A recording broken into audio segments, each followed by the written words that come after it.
আরেকজনকে কাফের বলা, মুশরিক বলা।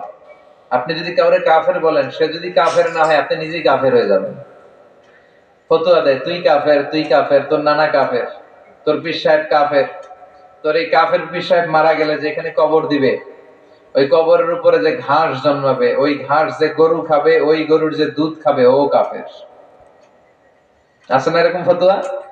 এই দেশের জাতীয় খেলার নাম কি জানেন? হাডুডু। টাইনে আপনারা নিচে নিয়ে আসবে।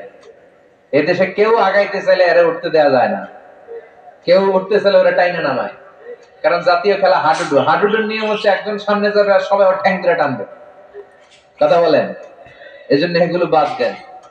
ইসলামের মধ্যে, মুসলমানদের ভ্রাতৃত্বের মধ্যে ফাটল তৈরি না করে ঐক্য প্রতিষ্ঠা করেন। আপনি সূর্যরে ভেটকি মারলে আপনি সূর্যের কিছুই করতে পারবেন না। আপনার ভেটকি আপনার মুখের উপরেই থাকবে। চিল্লায় বলেন ঠিক কিনা? এজন্য যার কাছে ভালো যেটা আছে ওইটা নেন, আর পিছনে লাগছে